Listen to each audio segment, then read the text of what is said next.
Depuis longtemps, il n'est pas surprenant que dans de nombreux pays, les femmes servent à égalité avec les hommes dans l'armée. C'est la Norvège qui a le plus progressé dans ce domaine. Non seulement les hommes et les femmes y servent ensemble, mais ils partagent également le même logement et la même chambre dans les casernes. Il s'agit d'une pratique remarquable, généralement inacceptable dans les armées de la plupart des autres pays. Avant l'expérience norvégienne, les hauts responsables militaires étaient tout à fait convaincus que le maintien de la discipline dans des unités mixtes serait un échec. La Norvège est le premier pays de l'OTAN à imposer la conscription obligatoire pour les hommes et les femmes. Cela s'explique par le fait que la Norvège est un petit pays avec un faible taux de natalité. Le pays soutient fermement l'égalité des sexes, ce qui fait du recrutement pour le service militaire une question de routine. Malgré sa position libérale, le gouvernement norvégien donne la priorité au renforcement de la défense nationale. Si l'on examine les statistiques, on constate que ce pays scandinave se classe au deuxième rang pour les dépenses militaires par citoyen, avec 455 $, alors que la Norvège se classe au deuxième rang pour les dépenses militaires par habitant, avec 455 $. Dans l'armée norvégienne, la conscription s'applique aux femmes âgées de 19 à 44 ans et aux hommes âgés de 18 à 44 ans.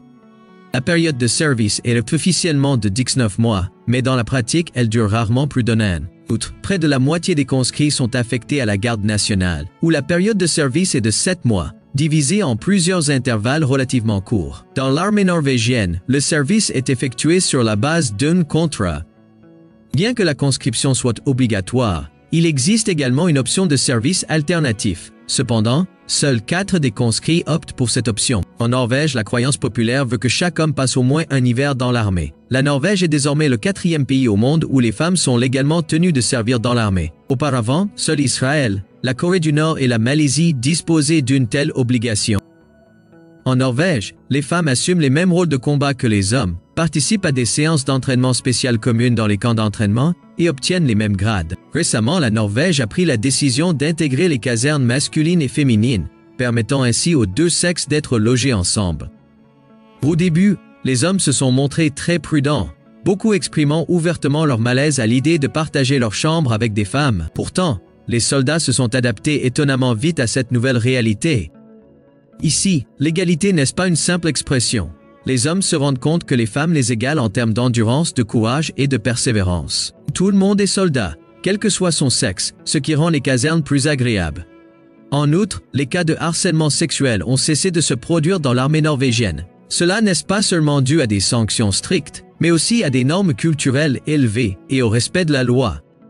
En outre, comme les militaires sont visibles presque 24 heures sur 24, tout incident mineur de harcèlement sexuel a peu de chances de passer inaperçu.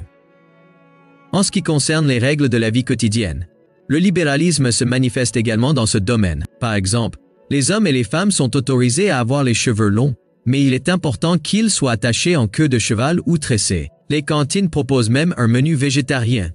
Outre le service régulier, les forces armées norvégiennes comprennent un corps de réservistes connu sous le nom de Henri. Ce groupe est composé de personnes qui ont terminé leur service militaire.